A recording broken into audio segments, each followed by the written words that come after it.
staffu Boy Pire publier benn vidéo génne seen drapeau ne drapeau baa ngi nii Kogna 2 bàyyi li ngay def victoire bu mu la jaral lii Boy Pire daan na la nangul laa tamit un combat deux verdicts un combat deux vainqueurs amul fenn voilà yooyu ay débat la yu sew yoo xam ne jaar na fi ci saison bi mais y a eu des combats yoo xam ne on ne les oubliera pas ay combats yoo xam ne kenn du ko fàtte yoo xam ne saison bi am na fi le seul lutteur qui a signé un triplé dama ciy ñëwaat nii dama ciy jaar rek jàll mais après dama ciy ñëwaat longuement le lutteur qui a signé un quadruplé le quadruplé benn lutteur moo ko def ci saison bi ren muy Karbala bu Tëngéej école de lutte Songane Gueye ñoom doomu dangu ñoom Tidiane Faye numéro 2 ñoom Maam Ñaaw ainsi de suite Karbala bu Tëngéej bu école de lutte Songane Gueye moom kese moo signé un quadruplé maanaam moom kese moo bëree 4 combats 4 victoires au cours de la saison 2021-2022 premier combat am mi ngi ko bëree face à Bouba bu Yëmbal Marin moom la bëree premier combat am mu daan Bouba mi ngi jóge woon ci victoire Bouba moo njëkk a freiné kii di Boy Bissau ba muy taxaw ci 6 combats 6 victoires signé le sextuplé durant sa carrière ci palmarèsam tollu ci 6 combats 6 victoires Bouba bu Yëmbal Marin moo ko njëkk a daan Bouba moom la ñu boole ak kii di Karbala bu Tëngéej Karbala daan ko Armé Dieye mooy deuxième adversaire bi kii di Karbala Armé Dieye aussi jóge ci victoire face à Cité bu anti mosul daanu tollu ci 3 combats 3 victoires Karbala kii di Armé Dieye Armé Dieye freiné ko infligé ko première défaite am Armé Dieye moom moo croisé Karbala pour Rufisque Karbala freiné ko mu signé 2 combats 2 victoires. waaw sama gars yi mi ngi noonu deuxième combat de la soirée mi ngi noonu ci biir géew bi deuxième combat de la soirée mi ngi noonu diggante Armé Dieye bu écurie Bosco Sow école de Bosco Sow Armé Dieye moom moo ñu wan ginnaaw moom moo jógee école de Bosco Sow mi ngi jàkkaarloo ak kan Karbala bu Rufisque Karbala mi ngi jógee école de Songane Gueye ak Bosco Sow ñoo fi jàkkaarloo mi ngi noonu arbitre bi sifflé na génn na seen diggante sama gars yi tey le dimanche 27 février 2022 ñoo ngi à l'arène nationale le promoteur Fallou Ndiaye à la tête de la structure Ndiaye production moom moo organisé Armé Dieye moo jàkkaarloo Karbala kii di Armé Dieye coach Abo Robo moom moo ko toogal 16 waaye kii di Karbala coach Baye Mandiaye moom moo ko toogal 16 mi ngi noonu boobu deuxième combat de la soirée Armé Dieye Karbala bu Rufisque moo fi jàkkaarloog Armé Dieye waaw Karbala moo fi jàkkaarloog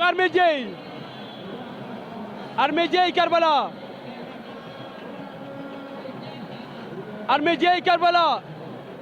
Armé Waalo moom moo jógee école de Bosco Sow kii di Karbala bu Rufisque moom moo jógee école de Songane Gueye booboy deuxième combat de la soirée sama gars yi booboy deuxième combat de la soirée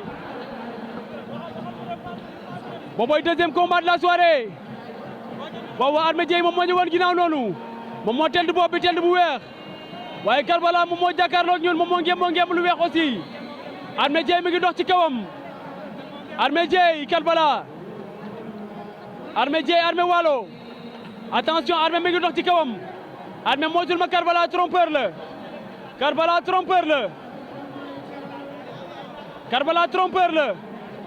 attention Karbala attention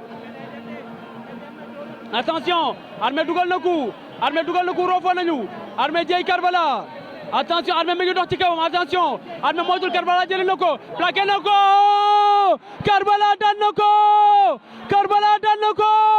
Karbala daan na Armé Dieye waaw newoon naa la Armé moytul Armé Dieye newoon naa la moytul Karbala trompeur la Karbala trompé na ko daan na ko Karbala daan na Armé Dieye jël bu rëy jël bu leer jël bu amul benn werante trompé na ko comme ni mu trompé woon Bouba Armé Dieye am na lu ko bett Armé Waalo am na lu ko bett Karbala trompé na ko waaw ndeysaan dafa mel ni ku ko ragal ragalu ko da koo nax trompeur la trompeur la mi ngi noonu ko koy Karbala sama gars yi bàyyi leen ko xel bu baax a baax a baax Karbala bu Tëngéej ndeysaan jëlal Ndomar ñëw na ndeysaan ñëw na jëli poulet moom ndeysaan ñoom ñoo bokk benn koñ ca Tëngéej waaw Ndomar jël si na Karbala bëri na bëre bi daan na jël bu rëy daan na Armé Waalo daan na Armé Dieye Karbala mi ngi noonu bëri na bëre bi daan na ko jël bu rëy sama gars yi mi ngi noonu c'est un trompeur xàmmee leen ko ràññee leen ko bàyyi leen ko xel bu baax a baax trompeur la kokoy Karbala bu Songane Gueye le poulain de Baye Mandiaye bëri na bëre bi daan na jël bu rëy booboy deuxième combat de la soirée deuxième vainqueur de la soirée mi ngi noonu Karbala bu Tëngéej deuxième vainqueur de la soirée sama gars yi tey le dimanche 27 février 2022 ñoo ngi à l'arène nationale le promoteur Fallou Ndiaye à la tête de la structure Ndiaye production moom moo organisé waaw booboy deuxième combat de la soirée mi ngi noonu kokoy Karbala bëre na bëre bi troisième combat bi ñu boole ko ak Bébé Diouldé numéro 2 ku xam Bébé Diouldé numéro 2 xam ko ci xarañ xam ko ci waane mën a bëre Bébé Diouldé numéro 2 jóge ci victoire bu am solo cette saison bëre daan kii di Thiès bu yëmbal mbooloo daan Thiès jël bu amul fenn ñu boole leen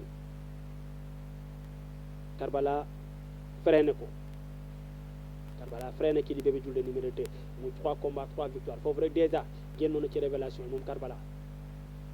foofu rek génnoon na ci révélation yi avec 3 combats 3 victoires le triplé rek doyoon na mais il a fallu mu bëreewaat 4e combat de la saison face à qui face à Fils de Lirou beneen révélation de la saison Fils de Lirou beneen révélation de la saison parce que Fils de Lirou ba muy croisé par Karbala dafa bëre ci saison bi 3 combats 3 victoires moom Fils de Lirou mu jóge ci 2 combats 2 victoires ci saison bi mu pare woon pour signer le triplé maanaam Fils de Lirou dafa dem di outil le triplé Karbala ñëw pour réaliser le quadruplé ñu bëre combat bu metti mais Karbala du bàyyi Fils de Lirou du mën a ko xeex na ak moom raag bu metti ku xam Fils de Lirou xam ne du bàyyi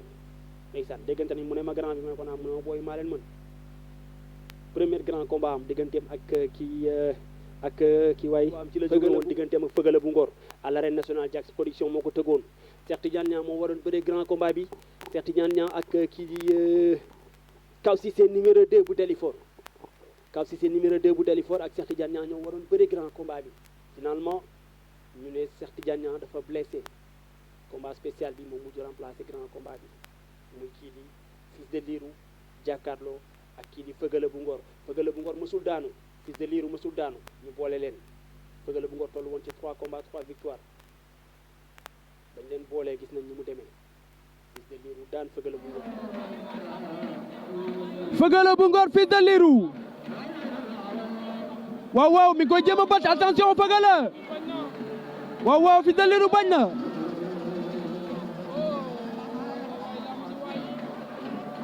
Fëgala bu Ngor Fils de Lirou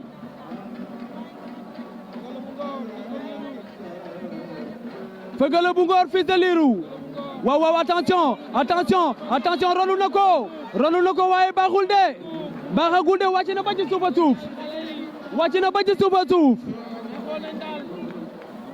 Fëgala wàcc na ba ci suuf bëggoon koo ronu waaye doxul de Fils de Lirou dafa lëj Fils de Lirou dafa naqaree bëreel Fils de Lirou dafa naqaree bëreel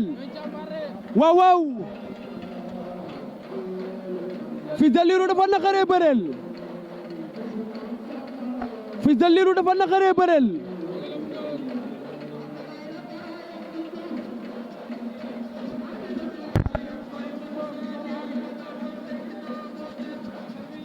Fils de Lirou Fëgala bu Ngor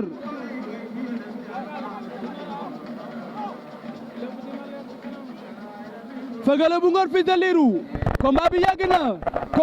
na combat bi metti na bëre nañu xeex nañu combat bi metti na lool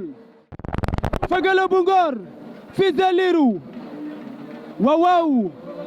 ndam li fu mu jëm sama gaay attention kal na ko waaye demul de jëm na ko kal waaye baaxul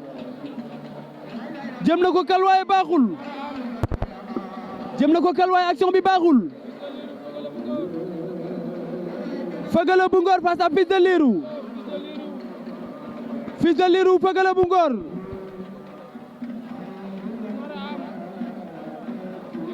waaw dem nañ ci suuf jogaat nañu mi ngi koy jéem a fàqet waaye baaxul de dem na ko fàq léegi waaye baaxul Fils de Lirou mi ngi dugal ay coup Fils de Lirou mi ngi dugal ay coup waaye baaxul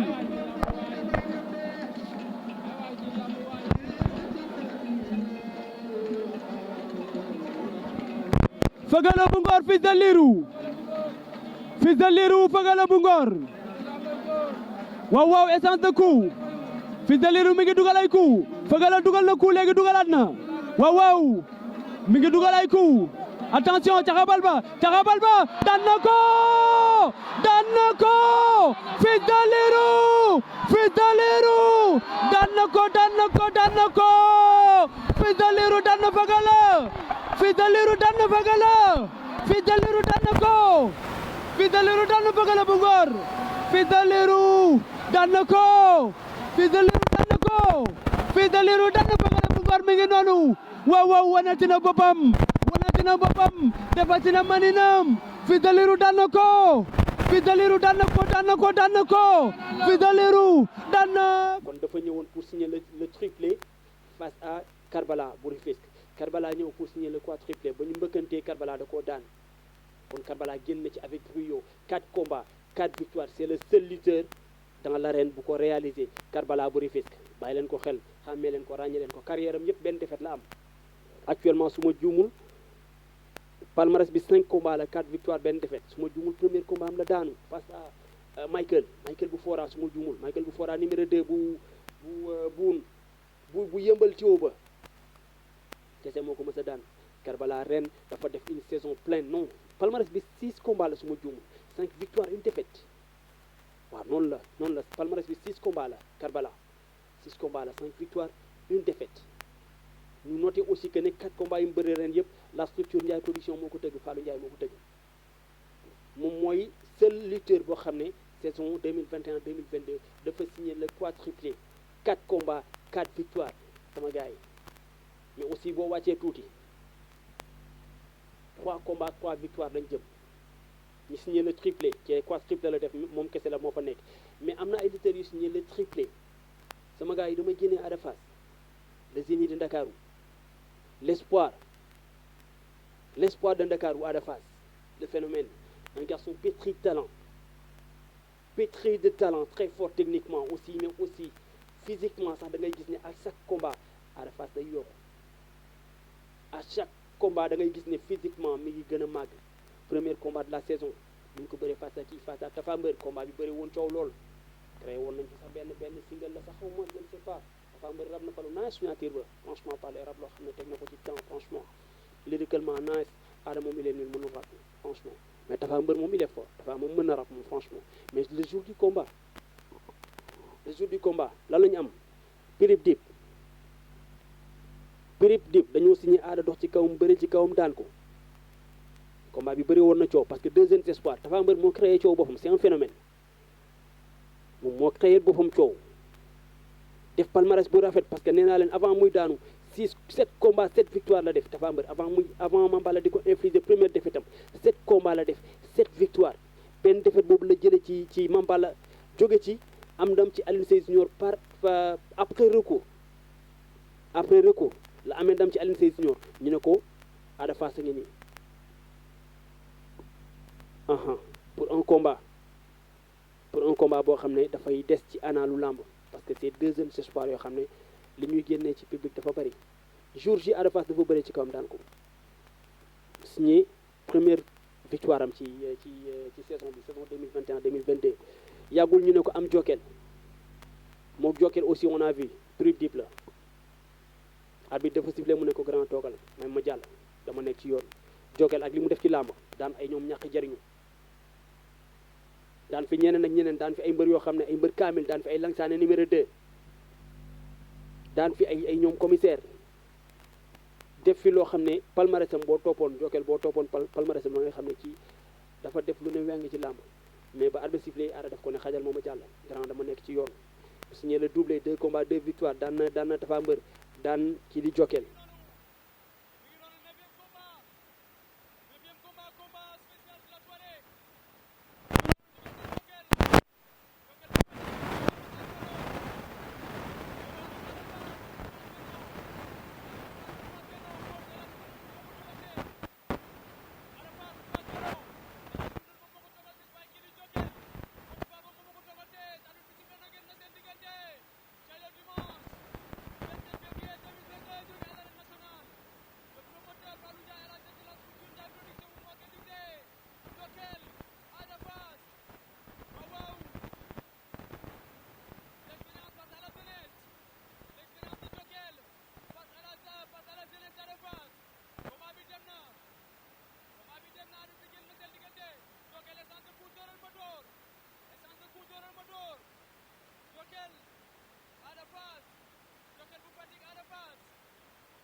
troisième combat de la saison Ada Fass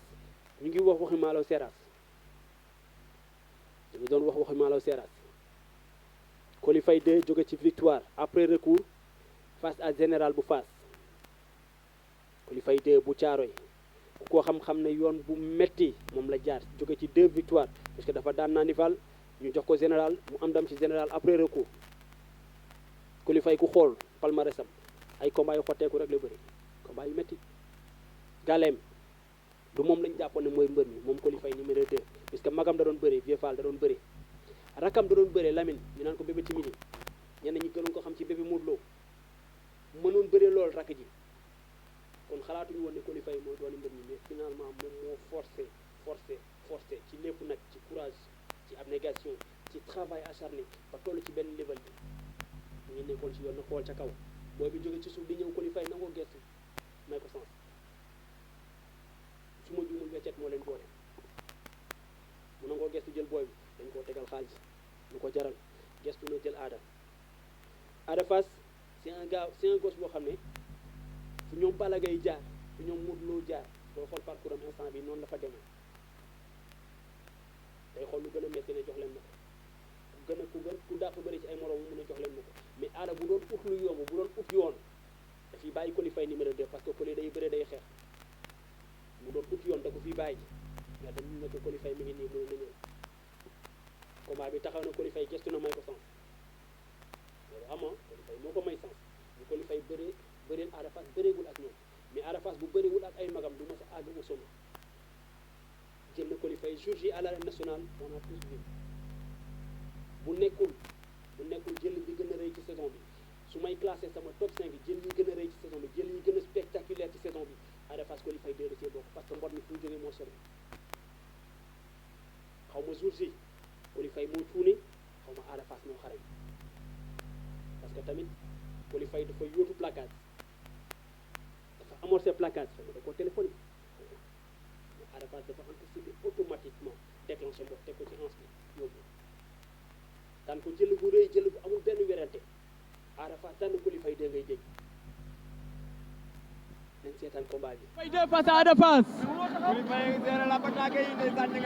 Ada Fass Coly Faye 2. roofoon nañu. waaw Coly Faye dugal na hyperkit léegi. Coly Faye dugal na hyperkit léegi. Ada Fass Coly Faye 2.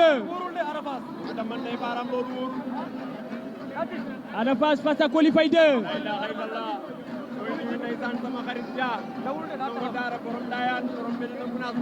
Ada Fass Coly Faye 2. Ada Fass Coly Faye numéro 2 grand combat waaw Ada jëlee na ko Ada jël na tànk bi Coly Faye génne na ko mbot ma Ada Fass daan na ko Ada Fass daan na ko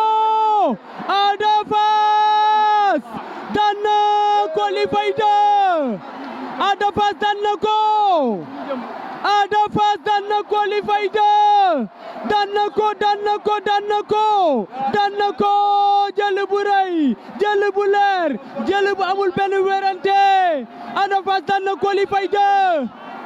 Ada Fass daan na Coly Faye 2 mbot mi rëy na mootu leen ma Ada Fass Ada daan Coly Faye jël bu amul benn wérante jël bu rëy jël bu amul benn wérante sama gars yi 3 combats 3 victoires le triplé de Ada Fass triplé boo xam ne dafay des dans les annales de la lutte sénégalaise sama gars yi bu ma ne bàyyi leen ko xel parce que ñu ngi koy bàyyi xel mais bu mu bett kenn bu ñu xëyee un jour ne Ada Fass dina làmb ci bu continuer ci dund bu mu nekk ñeme risque jëlaat na combat kan la jël Zarko la jël dina liggéey ba dee ku jël Zarko de 1 di nga uti doole xam na loolu de 2 Zarko ku amul fit du jàkkaarloo ak moom pël bi ku amul fit doo jàkkaarloo ak moom parce que fit yooyu rëy Zarko booy bëreeg moom rek boo amul fit rek da lay intimider avant arbitre di siffler da lay intimider Ada nag jël na avance bi wóor na ko wóor yàlla ne dana yokku doole Ada Fass di nga yokku doole de yow loolu xam nga ko sax di nga yokku doole Ada Fass ku la ko waxul sax yow loolu xam nga ko mais compte tenu du fait que ne jël na ko xam na ni dana yokk doole bëre bi nag mi ngi fi mais bëre mooy bëre ak mbër su ma juumul ba ko Franc daanee lamb simple mu juumul gars yi ci li ñu commenté nee nañu aada nee na doole la ma jaay daan na ma ren waaye du ma daan déwén maanaam ku ko ëpp doole ren daan ko déwén doo ko ëpp doole daan ko kon xam na ne digganteem ak kii di Zarko dina yokk doole bu baax mais nee naa leen à chaque combat bu sumee ko boo xoolee da ngay xam ne booy mi ngi évoluer physiquement te saison bi yëpp da koo liggéey puisque digganteem ak Tapha Mbeur avant corona bi di fi jaar la woon kon combat ma Tapha Mbeur daaw la woon mi ngi nekkoon di entraîné di waajal combat bi reporté nañ ko ba ren mu bëree daan rek ñu ne ko jokkee la ngi nii mu continuer entraînement yi daan jokkeel ñu ne ko qualifié ngi nii mu continuer entraînement yi instant bi daan dafa daan kii di jokkeel dafa daan kii di qualifié de rek ñu ne ko Zarko ngi nii kon dafay prolongé rek mais saison 2021-2022 l'un des leaders qui se sont illustrés le plus sama gars yi Ada Fass avec un triplé des chutes les unes plus belles que les autres les unes plus spectaculaires que les autres sama gars yi génnee leen ko ci loo bi Ada Fass fait partie des meilleurs lutteurs de la saison qui est le meilleur lutteur de la saison est-ce que c'est pas lui est-ce que question la ñëwaguma kan mooy le meilleur lutteur de la saison dama nekk di citer nommément ñu réaliser les triplés 4 triplés benn la fi muy Karbala triplé bi Ada Fass moom laa njëkk a lim la deuxième personne le deuxième lutteur à avoir réalisé un triplé lors de la saison 2021-2022 mën naa ci indi Albouri le géant du Grand Médine un triplé retentissant moom la réalisé saison 2021-2022 premier combat am gis nañu face à qui face à Zal Ndingler le Bawol gars yi daan ko woowee Zal Balla Zal Ndingler la bëreel ba mu jëlee combat bi ñëpp na tey mu dee du am dara su bëree combat bu metti moom la arbitre yëkkati loxo moo daan Zal Ndingler deuxième combat bi ñu ne ko am géotechnique musul daanu moom Albouri am na benn défaite ci carrière am premier combat am ci arène bi moom la bëree daanu digganteem ak kii di Boy Fall bu Parcelles Cambérène Boy Fall mi ngi dëkk ko ñu góor a choc Cambérène nekkoon école de Mathieu Préra Boy Fall moom la bëri premier combat am arène au stade Iba Mar Diop Boy Fall daan ko ba mu ci jógee taxaw na 4 ans 5 ans yoo xam ne daanuwul Albouri il est invaincu depuis 5 ans bientôt 6 ans depuis 5 ans quand même il est invaincu affilé na 8 victoires ci diggante bi 8 ou 9 première défaite am ak léegi signé na 8 victoires xaw ma 9 victoires 8 yi moom mat na puisque début de saison bi la bëree daan Zal Ndingler rakk jaa ngi noonu ci biir géew bi yàggatul Albouri moo la wan ginnaaw aha yàggatul de waaw arbitre bi sifflé na rofoon nañu essence de quoi attention essence de coup dooral ma door mu daanu xañ na ci dooral ma door mu daanu xañ na ci rofoon nañu combat bi yàggul Zal Ndingler daf ko bëggoon a saaxee waaye Albouri nanguwul loolu doorante nañu xeex nañu xeex bu metti attention Albouri attention mootul Albouri attention Zal Ndingler lan moo xew jël am na de lan moo xew jël am na Albouri daan na Zal Ndingler Albouri daan na ko Albouri daan na Zal Ndingler jëlal loolu aca mbër waaw da ko mën aca maga gak ndeysaan Nene Diaw ay waay Albouri toj na fi Albouri bëre na bëre bi daan na jël bu rëy Albouri waneti na boppam defati na maninam waneti na boppam mi ngi noonu Albouri bëre na bëre bi daan na jël bu rëy Albouri daan na ko Albouri mi ngi jooy ndeysaan Nene jëlal magi jëlal Nene ndeysaan Nene mooy wax noonu Maguette wax noonu Nene mooy wax noonu Albouri bëre na bëre bi daan na jël bu rëy Albouri daan na jël bu rëy wane na boppam ndeysaan jëlal Nene ci wet gi ndeysaan Albouri ngi noonu Albouri bëre na bëre bi daan na jël bu rëy Albouri wane na boppam mi ngi noonu bëre na bëre bi wane na boppam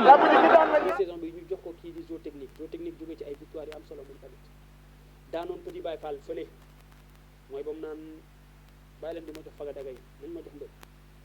ñu ne ko am Alboury ñu bëree combat bu metti combat bu yàgg te metti finalement Alboury am ndam ci kawam par avertissement parce que Zo dafa blessé ñu jox Alboury victoire signé na le doublé troisième combat ñu ne ko am Maam Jëmbaan numéro 2 bu école de Mor Fadam mu nekk combat bi gën a yomb saison bi parce que boobu moom dafa ñëw jàpp Maam Jëmbaan daan ko signé le triplé 3 combats 3 victoires sama gars yi bàyyi leen xel Alboury dafa neex c'est naturel maanaam neex bi mu neex noonu c'est naturel parce que moom noonu la mel moom Alboury magam Néné Diaw alias Diaw Fara noonu la mel seen mag Cheikh Tidiane Diaw mi ngi ci série yi des fois nga seetaan des fois nga seen ko ci seen i njabar mu incarné rôle Bouli le marabout des fois nga dem Pikini production fekk ko fa ci la série Doumane aussi mi ngi fa incarné beneen rôle kooku seen mag la moom mooy Cheikh Tidiane Diaw moom mooy magu Alboury kon mën naa ne ils vont dans le sang dañoo neex naturellement kon Alboury buñ ne comédien la comédien boo xam ne day entraîné bay bëgg a dee taxaw bu duggee ci làmb jël comédie bi tege ko nële bëree dóorante jàpp daan bu daanee ba pare def comédie ah jàppee nañ ko comédien ba mu sotti mbër la de mbër kaamil la saison bi 3 combats la bëri 3 victoires le triplé de Alboury aussi il faudra ñu mentionner ko jëlaat na beneen combat saison 2022 2023 mi ngi war a jàkkaarloo kan Jara 2 la war a jàkkaarloo le gladiateur de Pikine écurie Ramdan Jara 2 la war a bëri moom Alboury jëlati na combat boo xam ne ñëpp dañ naan tey mu dee parce que Jara dafa soxor Jara dafa bon Jara moom du baale Jara dóor na fi mbër bañ nangu ko ci ay loxo man maa fekkee moo gën a wóor dégg naa Jara du mën na fi mbër ba muy jooy maa fekkee lépp ci arène bi Alboury tey nga dee ki nga jël xeexkat da day jàpp gars yi dóor ñuy wàcc jàpp gars yi dóor ba ñuy daw génn làmb ji amati nga combat mais l'histoire retiendra de saison 2021-2022 Alboury qui fait partie des meilleurs lutteurs de la saison les meilleurs lutteurs de la saison avec un triplé retentissant un triplé remarquable 3 combats 3 victoires Alboury ngi noonu ci triplé yi am na ñeneen ñu des sama gars yi binduma di jégalu bu baax binduma mais ce qui est clair mooy que ne Alboury def na triplé Dougar Peul il a signé un triplé pour là aussi ñu bàyyi xel le triplé de Dougar Peul nekkoon à l'école de Ndiaga Sarr actuellement jóge na fa école de Ndiaga Sarr effectué na transfert bi actuellement mi ngi à l'école de Balla Gaye moom Dougar Peul ren 3 combats la def 3 victoires premier combat mi ngi bëri ak kii di 5 heures du matin daan ko jël bu rëy ba mu jógee ci 5 heures du matin ñu jox ko kii di Moussa Këll gi bu écurie Sakku Xam-Xam deuxième combat am su ma juumul c'était le 9 janvier 2022 combat bi beneen structure gis nga sànq maa ngi lim structure yu bees yi ñëw fàtte woon naa an doole lamb bu Géejawaay avec ñoom Serif Diallo ñoom Seydou Sy bu écurie Walfadjri ñoom Iba Dieng bu fële bu école de Papa Kane yaa ngi may dégg ainsi de suite kuréel bi di nekk Géejawaay an doole lamb ñoom ñoo tëggoon combat boobu noonu Njaga Doole moo bëri woon grand combat bi face à kii Njaga Doole face à ñaari yaar ñoo bëri woon grand combat bi jour boobu Dougar Peul ci la waroon a bëri ak kii di Moussa Këll gi finalement Moussa Këll gi ñëwul forfait ñu déclaré vainqueur kii di Dougar Peul boobooy deuxième victoire am saison bi troisième victoire bi moom mooy victoire bi gën a marqué puisque digganteem ak Canal la woon Canal jóge ci grand combat am ndam ci xabaan le 18 décembre 2021 journée Fatou Balla Gaye Canal bëre woon grand combat bi ak xabaan am ndam ci xabaan jóge ci ñu ne ko Dougar Peul mi ngi nii mu ñëw pour signer le doublé Dougar Peul ñëw pour signer le triplé ba ñu croisé Dougar da koo daan jël bu rëy jël bu leer jël bu amul benn werante. waaw Canal Info face à Dougar Peul Canal Info face attention Dougar jëli na ko Canal attention ñu ngi xeex Dougar Peul Canal Info ñu ngi xeex attention door mu daanu waaw Canal génn na Canal daw na génn na Canal génn na lamb ji dafa jël coup Canal génn na lamb ji dafa jël coup waaw Dougar nee na xanaa kii dafa dof Dougar xeexkat la waaye Canal aussi xeexkat la door na fi mbër mu daanu fii ci arène nationale bi Canal Info door na fi mbër mu daanu coup bi mu jël moo metti coup bi mu jël ci boppam moo yéeme moo tax mu génn géew bi defaruwaat ñëwaat Dougar a ngi noonu Dougar bandi la Dougar Peul mi ngi noonu Dougar Peul mi ngi noonu mi ngi jëm ci coach Lamine Golo waaw waaw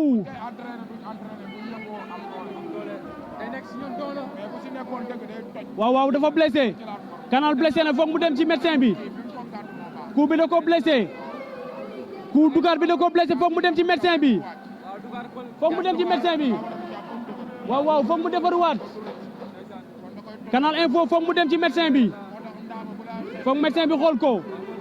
nee na ko na wàcc foog médecin bi xool ko Dougar Peul mi ngi ci géew bi mi ngi dox noonu mi ngi njaab ndànk ànd ak coacham Lamine Golo waaw waaw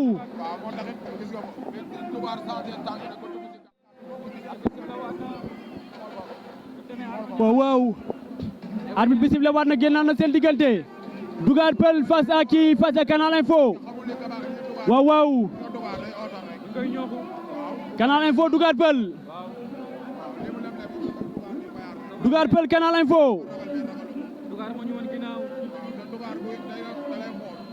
Dougar Peul face à Canal Info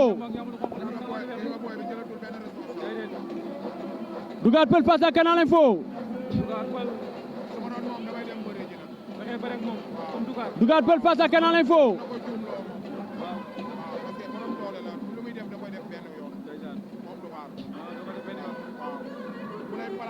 waaw waaw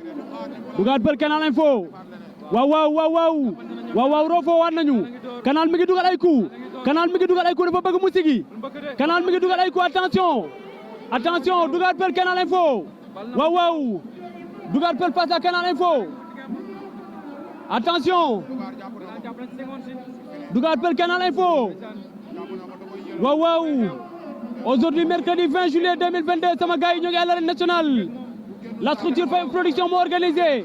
Dougar Peul face à Canal Info moo nekk ci biir géew bi noonu Canal génn na day delluwaat ci biir géew bi waaw waaw avertissement Canal Info jël na avertissement jël na ñaari avertissement 2 avertissements pour Canal Info 0 pour Dougar Peul 2 avertissements pour Canal Info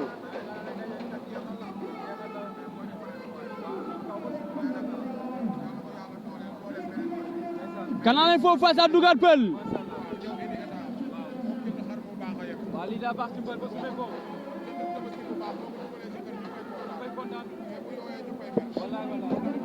Dougar Peul face à Canal Info Canal Info face à Dougar Peul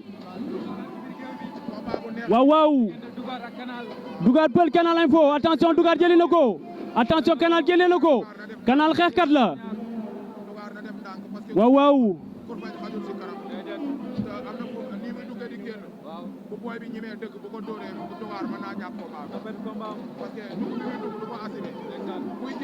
Canal Info face à Dougar Peul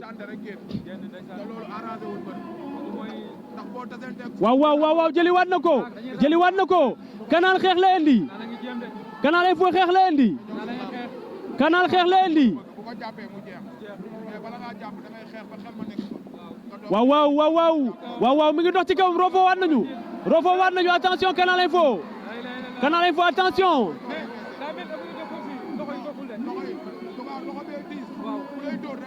Canal Info attention Canal Info waaw waaw Dougar Peul face à Canal Info waaw waaw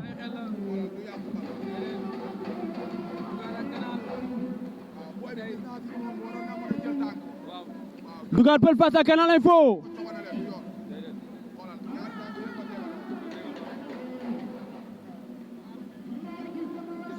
waaw waaw jëli waat na ko attention ñu ngi xeex attention